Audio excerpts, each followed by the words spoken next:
তো বন্ধুরা, তোমাদের জন্য নিয়ে চলে এসেছি ক্লাস 6 ভূগোলের তুমি কোথায় আছো এই চ্যাপ্টারটা। হ্যালো বন্ধুরা, আমি Arghya and welcome to Arghya and Soumo's classes, the heart of learning.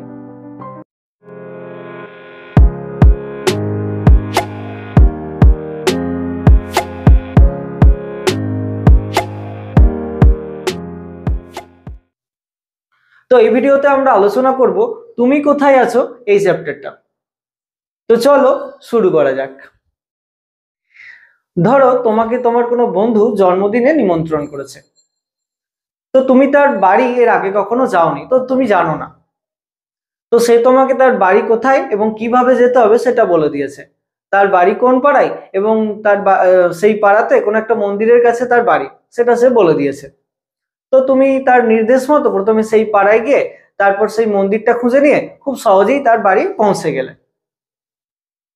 কিন্তু দেখো, পৃথিবীটা তো এত বিশাল বড়, পৃথিবীর মধ্যে কোনো একটা জায়গাকে খুঁজে নেওয়া কি অতটাই সহজ? তাই না? পৃথিবীটা তো বিশাল বড়, তার মধ্যে কোনো একটা জায়গাকে খুঁজে নেওয়া কিন্তু অতটা সহজ নয়। আবার ধরো তুমি খুঁজলে কোনো একটা জায়গাকে, পৃথিবীটা ঘুরছে, আবার ঘুরে অন্য জায়গায় চলে গেল, তো খুব মুশকিল, তাই না? পৃথিবীর মধ্যে কোনো একটা জায়গাকে খুঁজে নেওয়ার জন্য আমরা বিভিন্ন কাল্পনিক রেখার সাহায্য নিই। সেই সমস্ত কাল্পনিক রেখার সাহায্যে আমরা পৃথিবীর কোনো একটা জায়গাকে খুঁজে নিই। তো এই চ্যাপ্টারে আমরা সেই সমস্ত বিভিন্ন কাল্পনিক রেখা সম্পর্কেই আলোচনা করব।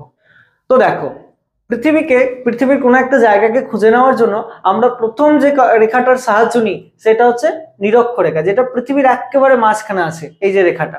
তো দেখো, পৃথিবীর এই রেখাটা পূর্ব দিক থেকে পশ্চিমে আছে। যখন তোমরা কোনো ম্যাপ বা যে কোনো ছবি দেখবে ভূগোলের ক্ষেত্রে, তখন তোমরা সবসময় ডান দিকটাকে, তোমাদের হাতের ডান দিকটাকে পূর্ব দিক এবং বাঁ দিকটাকে পশ্চিম দিক ধরে নেবে, এবং ওপরের দিকেরটা উত্তর, নিচের দিকেরটা দক্ষিণ, এটা ধরে নেবে। ঠিক আছে? তো পৃথিবীর দেখো একবারে মাঝ বরাবর পূর্ব থেকে পশ্চিমে এই যে রেখাটা আছে, এই রেখাটার নাম হচ্ছে নিরক্ষরেখা। এটা কিন্তু আসলে নেই, এটা কল্পনা করা হয়েছে যে এই রেখাটা আছে। তো দেখো, এই রেখাটাতে থাকায় কিছুটা সুবিধা হচ্ছে। পৃথিবী দেখো দুটো ভাগে ভাগ হয়ে গেছে, একটা উপরের অংশ, একটা নিচের অংশ। উপরের অংশটাকে বলা হয় উত্তর গোলার্ধ এবং নিচেরটাকে বলা হয় দক্ষিণ গোলার্ধ। এবার দেখো, কোনো একটা দেশ যদি উত্তর গোলার্ধে থাকে, তাহলে আমরা সেটাকে উত্তর গোলার্ধেই খুঁজে নেব, দক্ষিণ গোলার্ধে খুঁজতে যাবো না। কিছুটা আমাদের হেল্প হলো। আরো আমরা বিভিন্ন রেখাগুলো সম্পর্কে জানলে আমরা আরো ভালো করে কোনো একটা জায়গাকে খুঁজে নিতে পারবো। তাহলে নিরক্ষরেখা কি হলো? পৃথিবীর ঠিক মাঝ বরাবর পূর্ব থেকে পশ্চিমে যে রেখাটি কল্পনা করা হয়েছে তাকেই বলা হয় নিরক্ষরেখা। তো সংজ্ঞাটা কি আছে একবার দেখে নাও। পৃথিবীর ঠিক মাঝ বরাবর পূর্ব থেকে পশ্চিমে যে রেখাটি কল্পনা করা হয়েছে তাকে নিরক্ষরেখা বলে। ওকে, এর মান হচ্ছে 0 ডিগ্রি, এর মান 0 ডিগ্রি। ঠিক আছে? নিরক্ষরেখা পৃথিবীকে উত্তর এবং দক্ষিণ দুটো গোলার্ধে ভাগ করেছে। উত্তর, উপরের দিকটা উত্তর গোলার্ধ এবং নিচের দিকেরটা দক্ষিণ গোলার্ধ, দুটো গোলার্ধে ভাগ করেছে। ওকে, এইবার দেখো, এই নিরক্ষরেখা বরাবর যদি আমরা পৃথিবীকে কল্পনা করি যে দিয়ে অর্ধেক করে কেটে দিই দুভাগে, তাহলে কি হবে? তোমরা একটা লেবুকে কল্পনা করতে পারো যে একটা লেবুকে যদি আমরা মাঝ বরাবর দুভাগ করে দিই, তাহলে দেখবে দুটো তল পাওয়া যাবে, লেবুর দুই প্রান্তে দুটো তল পাওয়া যাবে। ঠিক এইরকম পৃথিবীর ক্ষেত্রেও তাই হবে। পৃথিবীকেও যদি আমরা কল্পিতভাবে দুটো ভাগ করি, তাহলে যে দুটো তল পাওয়া যাবে তাকে বলা হয় নিরক্ষীয় তল। ওকে, তো নিরক্ষীয় তলের সংজ্ঞাটা কি বলেছে দেখো। নিরক্ষরেখা বরাবর পৃথিবীকে কাল্পনিক ভাবে সমান দুভাগে ভাগ করলে যে দুটি তল পাওয়া যাবে তাকে নিরক্ষীয় তল বলে। ওকে, তাহলে এই আর এই হচ্ছে নিরক্ষীয় তল, এই দুটো নিরক্ষীয় তল।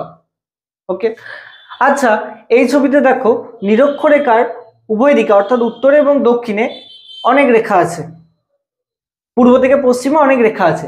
তো এই যে নিরক্ষরেখার উভয় দিকে পূর্ব দিকে পশ্চিমে যে রেখাগুলো আছে এগুলোকে বলা হয় অক্ষরেখা। তো অক্ষরেখা কি দেখো, নিরক্ষরেখার উভয় দিকে অর্থাৎ উত্তরে এবং দক্ষিণে, উত্তর গোলার্ধে এবং দক্ষিণ গোলার্ধে, পূর্ব থেকে পশ্চিমে কল্পিত রেখাগুলি হলো অক্ষরেখা। এই যে রেখাগুলো আছে এগুলোকে বলা হয় অক্ষরেখা, যেগুলো নিরক্ষরেখার উভয় দিকে আছে 1 ডিগ্রি অন্তর অন্তর। তো কতগুলো আছে? নিরক্ষরেখার উপরের দিকে আছে 90টা এবং নিরক্ষরেখার দক্ষিণে আছে 90টা, টোটাল আছে 180টা। নিরক্ষরেখার উপরের দিকে আছে 90টা এবং নিরক্ষরেখার নিচের দিকে আছে 90টা, টোটাল আছে তাহলে 90 প্লাস 90 180টা। ঠিক আছে, এবার দেখো 180টা আছে, কিন্তু বলছে এখানে অক্ষরেখার সংখ্যা 179টা আছে। তো কি হচ্ছে দেখো, নিরক্ষরেখার উপরের দিকে 90টা, নিরক্ষরেখার নিচের দিকে 90টা, আর নিরক্ষরেখাকে নিয়ে হচ্ছে 181টা। উপরে 90 নিচে 90 হচ্ছে 180, প্লাস একটা নিরক্ষরেখা হচ্ছে 181। ঠিক আছে, কিন্তু দেখো পৃথিবীর একেবারে উত্তরের এই যে অংশটা একবারে দেখো ছোট হয়ে গেছে, আবার নিচের দিকের একবারের অংশটা একবারে বিন্দুতে পরিণত হয়েছে। সেই জন্য উপরের একটা উত্তর মেরুর একদম 90 ডিগ্রিটা আর নিচের দক্ষিণ মেরুর 90 ডিগ্রিটা, এই দুটোকে আর রেখা হিসাবে ধরা হয় না, এই দুটো একেবারে বিন্দুতে পরিণত হয়েছে, তাই এই দুটোকে বাদ দিয়ে দেওয়া হয়। তাহলে দেখো 181 থেকে দুটো বাদ দিলে হয়ে যায় 179, তাহলে অক্ষরেখার সংখ্যা হচ্ছে 179টা। ঠিক আছে, নিরক্ষরেখাকে নিয়ে পৃথিবীতে অক্ষরেখার সংখ্যা হচ্ছে 179টা। বোঝা গেল? বেশ, এইবার আমরা দেখবো অক্ষরেখার কিছু বৈশিষ্ট্য। দেখো অক্ষরেখাগুলো কোন দিক থেকে কোন দিকে আছে, পূর্ব থেকে পশ্চিমে আছে, তাই তো অক্ষরেখাগুলো পূর্ব থেকে পশ্চিমে আছে, তাহলে 1 নম্বর বৈশিষ্ট্য হলো এটা, অক্ষরেখাগুলো পূর্ব থেকে পশ্চিমে আছে। ওকে, 2 নম্বর দেখো অক্ষরেখাগুলো সব সমান্তরাল, মানে প্রত্যেকটাই সমান, তাই অক্ষরেখাগুলো হচ্ছে পরস্পর সমান্তরাল। 2 নম্বর বৈশিষ্ট্য, অক্ষরেখাগুলি পরস্পর সমান্তরাল। ওকে, এইবার দেখো এই ছবিতে দেখো অক্ষরেখাগুলো হচ্ছে, দেখো পৃথিবীটা তো গোল, পুরো গোল এক জুড়ে পৃথিবীটা ওকে জুড়ে আছে। ধর একটা ফুটবলের গোটা পুরো চারিদিকটা জুড়ে আছে, তাহলে অক্ষরেখাগুলো হচ্ছে পূর্ণ বৃত্ত, অর্থাৎ পুরোপুরি গোলাকার। ঠিক আছে, অক্ষরেখাগুলি পূর্ণ বৃত্ত। আর দেখো অক্ষরেখাগুলো এই নিরক্ষরেখায় যতটা চওড়া আছে বা এর যতটা দৈর্ঘ্য আছে, ঠিক মেরুতে কি ততটা দৈর্ঘ্য আছে? নেই। দেখো যত উপরের দিকে যাচ্ছে এবং যত নিচের দিকে যাচ্ছে, অর্থাৎ যত মেরুর দিকে যাচ্ছে, তত কি হচ্ছে, অক্ষরেখাগুলো ধীরে ধীরে ছোট হচ্ছে। তাই বলছে অক্ষরেখাগুলির দৈর্ঘ্য নিরক্ষরেখা থেকে মেরুর দিকে ক্রমশ কমতে থাকে, অক্ষরেখাগুলো যত মেরুর দিকে যাচ্ছে ছোট ছোট ছোট হতে থাকছে। এবং তোমরা দেখতেই পেলে যে একদম উত্তর মেরু এবং দক্ষিণ মেরুতে আর রেখাই থাকছে না, একদম বিন্দুতে পরিণত হচ্ছে, সেই জন্য আমরা দুটো বাদ দিয়ে দিলাম। তাহলে অক্ষরেখাগুলোর দৈর্ঘ্য নিরক্ষরেখা থেকে মেরুর দিকে কি হচ্ছে, কমছে, দৈর্ঘ্য কমছে।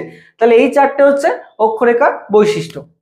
আচ্ছা, এখানে একটা জিনিস তোমাদের বলি, যে এই যে প্রথমে আমরা এই মাঝেরটা বললাম আমরা নিরক্ষরেখা, তাহলে এই নিরক্ষরেখাটা কি কোনো অক্ষরেখা? হ্যাঁ, নিরক্ষরেখাটা অক্ষরেখা। এই মাঝের যে অক্ষরেখাটা এর মান 0 ডিগ্রি, এটার আমরা নাম দিয়েছি নিরক্ষরেখা, প্রত্যেকটাই অক্ষরেখা। এবার কিছু কিছু বিশেষ অক্ষরেখার আমরা কিছু বিশেষ নাম দিয়েছি, তো মাঝের যে 0 ডিগ্রি অক্ষরেখা সেটাকে আমরা নাম দিয়েছি নিরক্ষরেখা। ওকে, বেশ, এইবার আরো কিছু অক্ষরেখা যাদের আমরা কিছু বিশেষ নাম রেখেছি, সেই অক্ষরেখাগুলো তোমাদের একটু ভালো করে দেখতে হবে, এগুলো মনে রাখতে হবে, পরীক্ষাতে কিন্তু এই ছবিটাও আঁকতে দেয়। বেশ, দেখো পৃথিবীর মধ্যে যে জানলাম সেটা নিরক্ষরেখা, যার মান কত, 0 ডিগ্রি, তাই না? এইবার তার থেকে কিছুটা উপরে অর্থাৎ কিছুটা উত্তরে যদি আমরা যাই, তাহলে 23.5 ডিগ্রি উত্তর, এখানে মানগুলো লেখা নেই, তোমরা একটু শুনে লিখে নিতে পারো। 23.5 ডিগ্রি উত্তর, এই অক্ষরেখাটার নাম হচ্ছে কর্কট ক্রান্তি রেখা। 23.5 ডিগ্রি উত্তর, এই রেখাটার নাম কর্কট ক্রান্তি রেখা। আবার ঠিক নিচে চলে আসবো, 23.5 ডিগ্রি দক্ষিণ, 23.5 ডিগ্রি দক্ষিণ, এই রেখাটার নাম মকর ক্রান্তি রেখা, এই রেখাটার নাম মকর ক্রান্তি রেখা। ঠিক আছে, আবার আমরা চলে যাই ওপরে, এই যে রেখাটা দেখতে পাচ্ছ, এটার মান হচ্ছে 66.5 ডিগ্রি উত্তর, 66.5 ডিগ্রি উত্তর, মানে 66.2 ডিগ্রি উত্তর, 66.2 ডিগ্রি উত্তর, এর নাম হচ্ছে সুমেরু বৃত্ত রেখা। আবার নিচে চলে আসবো, এর মান হচ্ছে 66.5 ডিগ্রি দক্ষিণ, অর্থাৎ 66.2 ডিগ্রি দক্ষিণ, এর নাম হচ্ছে কুমেরু বৃত্ত রেখা। এবার চলে যাব একদম উপরে, এইটা হচ্ছে 90 ডিগ্রি উত্তর, এর নাম হচ্ছে সুমেরু বা উত্তর মেরু, 90 ডিগ্রি উত্তর, এর নাম হচ্ছে সুমেরু বা উত্তর মেরু। আবার নিচে চলে এসো, 90 ডিগ্রি দক্ষিণ, এর মান হচ্ছে কুমেরু, এর নাম হচ্ছে কুমেরু বা দক্ষিণ মেরু। ঠিক আছে, মনে থাকবে, এই রেখাগুলোর কিন্তু তোমাদের খুব ভালো করে মনে রাখতে হবে, কারণ এই রেখাগুলো একদম ভূগোলের প্রত্যেকটা ক্লাসেই থাকে এবং সবসময় এটা কাজে লাগে। তো এগুলো তোমরা মনে রাখবে এবং তার মানগুলো মনে রাখবে। আরেকবার আমার সঙ্গে তোমরা দেখে নাও, নিরক্ষরেখা যার মান 0 ডিগ্রি, ওপরে কর্কট ক্রান্তি রেখা যার মান কত 23.5 ডিগ্রি উত্তর, অর্থাৎ 23.1 ডিগ্রি উত্তর। নিচে চলে এসো মকর ক্রান্তি রেখা 23.5 ডিগ্রি দক্ষিণ, 23.1 ডিগ্রি দক্ষিণ। ওপরে চলে যাব সুমেরু বৃত্ত রেখা 66.5 ডিগ্রি উত্তর, নিচে চলে আসবো কুমেরু বৃত্ত রেখা 66.5 ডিগ্রি দক্ষিণ।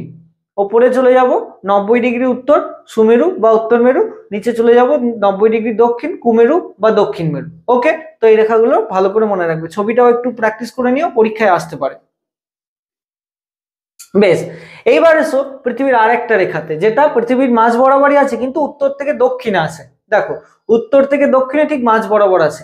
তো পৃথিবীর মাঝ বরাবর উত্তর থেকে দক্ষিণে এই যে জায়গাটা দেখতে পাচ্ছ, এটা হচ্ছে লন্ডনের গ্রিনিচ শহর। তো লন্ডনের গ্রিনিচ শহরের উপর দিয়ে উত্তর থেকে দক্ষিণে এই যে রেখাটা গিয়েছে, এটাকে বলা হয় মূল মধ্যরেখা, এর মানও 0 ডিগ্রি। তো দেখো সংজ্ঞায় কি বলছে মূল মধ্যরেখা কাকে বলে।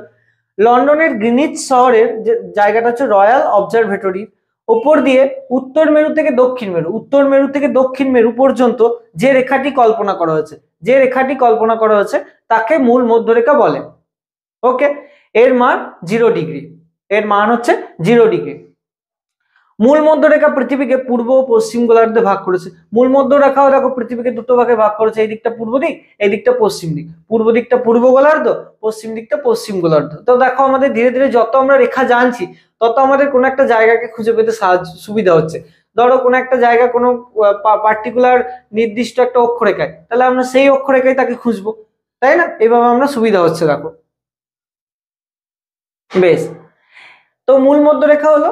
এবার দেখো এই মূল মধ্যরেখার দুই পাশে পূর্ব গোলার্ধে এবং পশ্চিম গোলার্ধেও দেখো অনেক রেখা রয়েছে, যেগুলো সব উত্তর থেকে দক্ষিণ দিকে রয়েছে। তো এই যে রেখাগুলো আছে এগুলোকে বলা হয় দ্রাঘিমা রেখা। এই যে রেখাগুলো আছে এগুলোকে দ্রাঘিমা রেখা বলে। তো দ্রাঘিমা রেখা কি? দেখো মূল মধ্যরেখার উভয় দিকে অর্থাৎ পূর্ব এবং পশ্চিম উভয় দিকে, উত্তর থেকে দক্ষিণে, উত্তর মেরু থেকে দক্ষিণ মেরু পর্যন্ত, উত্তর মেরু থেকে দক্ষিণ মেরু পর্যন্ত কল্পিত রেখাগুলি হলো দ্রাঘিমা রেখা। এই যে রেখাগুলো আছে এগুলি হচ্ছে দ্রাঘিমা রেখা, যেগুলো 1 ডিগ্রি অন্তর অন্তর আছে। অক্ষরেখাগুলো যেমন নিরক্ষরেখার উভয় দিকে 1 ডিগ্রি অন্তর অন্তর ছিল, এই মূল মধ্যরেখার উভয় দিকেও দ্রাঘিমা রেখাগুলো 1 ডিগ্রি অন্তর অন্তর অবস্থান করে। ওকে, বেশ, এবার কতগুলো আছে? মূল মধ্যরেখার পূর্ব দিকে আছে 180টা এবং মূল মধ্যরেখার পশ্চিম দিকে আছে 180টা, টোটাল আছে 360টা। মূল মধ্যরেখার পূর্ব দিকে 180, পশ্চিম দিকে 180, টোটাল আছে 360। তাহলে দ্রাঘিমা রেখার সংখ্যা 360। আর অক্ষরেখার সংখ্যা কত ছিল বলতো? হ্যাঁ, 179টা। মনে রাখবে অক্ষরেখার সংখ্যা এবং দ্রাঘিমা রেখার সংখ্যা। ওকে, এইবার দ্রাঘিমা রেখার কিছু বৈশিষ্ট্য এখানে আছে। দেখো দ্রাঘিমা রেখাগুলো সব উত্তর থেকে দক্ষিণে অবস্থিত, অক্ষরেখাগুলো ছিল পূর্ব থেকে পশ্চিমে, দ্রাঘিমা রেখাগুলো সব উত্তর থেকে দক্ষিণে অবস্থিত। দেখো দ্রাঘিমা রেখাগুলি উত্তর থেকে দক্ষিণে অবস্থিত। তারপরে বলছে দ্রাঘিমা রেখাগুলি পরস্পর সমান্তরাল নয়। অক্ষরেখাগুলো সমান্তরাল ছিল, এটা কিন্তু সমান্তরাল নয়। দেখো সব মানে একটু বাঁকা বাঁকা রয়েছে, সমান্তরাল নয়। সমান্তরাল মানে পরস্পর সমান, এটা কিন্তু সমান নয়, একটু বাঁকা রয়েছে। তাহলে দ্রাঘিমা রেখাগুলি পরস্পর সমান্তরাল নয়। দ্রাঘিমা রেখাগুলি অর্ধবৃত্ত, অক্ষরেখাগুলো ছিল পূর্ণবৃত্ত মানে পুরোপুরি গোল ছিল। দ্রাঘিমা রেখাগুলো কিন্তু অর্ধবৃত্ত মানে পুরো গোল, পুরোপুরি বৃত্তাকার নয়, অর্ধবৃত্ত। আর দ্রাঘিমা রেখাগুলির দৈর্ঘ্য একই থাকে। দ্রাঘিমা রেখাগুলি দেখো দৈর্ঘ্য কিন্তু একই আছে, প্রত্যেকটা দ্রাঘিমা রেখা একই আছে। অক্ষরেখাগুলির ক্ষেত্রে যত মেরুর দিকে যাচ্ছিল তত কমে যাচ্ছিল, কিন্তু দ্রাঘিমা রেখার ক্ষেত্রে সেটা হয় না। তো দেখো দ্রাঘিমা রেখার বৈশিষ্ট্যের সঙ্গে সঙ্গে আমরা অক্ষরেখা এবং দ্রাঘিমা রেখার কিছু পার্থক্য পেয়ে যাচ্ছি, তাই না? তো এরপরে আমরা সেই পার্থক্যগুলি দেখবো। দেখো কি কি হলো, দেখো অক্ষরেখাগুলি পূর্ব থেকে পশ্চিমে অবস্থিত, পূর্ব থেকে পশ্চিমে ছিল। তাহলে দ্রাঘিমা রেখাগুলি দেখলাম উত্তর থেকে দক্ষিণে, দ্রাঘিমা রেখাগুলি উত্তর থেকে দক্ষিণে অবস্থিত। অক্ষরেখাগুলি পরস্পর সমান্তরাল ছিল, সমান্তরাল সমান ছিল। দ্রাঘিমা রেখাগুলি পরস্পর সমান্তরাল নয়, সমান নয়। অক্ষরেখাগুলি পূর্ণবৃত্ত, পুরোপুরি বৃত্তাকার। দ্রাঘিমা রেখাগুলি অর্ধবৃত্ত, পুরোপুরি বৃত্তাকার নয়। অক্ষরেখাগুলির দৈর্ঘ্য নিরক্ষরেখা থেকে মেরুর দিকে ক্রমশ কমতে থাকে। দ্রাঘিমা রেখাগুলির দৈর্ঘ্য একই থাকে, কোনো পরিবর্তন হয় না। তাহলে এই অক্ষরেখা দ্রাঘিমা রেখার পার্থক্যগুলো তোমরা একটু ভালো করে দেখবে। তো এই ভিডিওতে এই পর্যন্তই, দেখা হবে আবার পরবর্তী ভিডিওতে। তো ভিডিওটা কেমন লাগলো নিচে অবশ্যই কমেন্ট করে জানিও, তোমাদের কমেন্টগুলো আমাদের অনেক মোটিভেট করে। আর ভিডিওটা যদি ভালো লেগে থাকে এবং একটু উপকার হয় তো প্লিজ আমাদের চ্যানেলটাকে সাবস্ক্রাইব করে নিও। আর সেই সঙ্গে ভিডিওটা বন্ধুদের সাথে শেয়ার করতেও ভুলো না। कारण शेयर करले ज्ञान बढ़े। और इसके साथ प्यार भी शेयर करते रहिए। Thank you so much.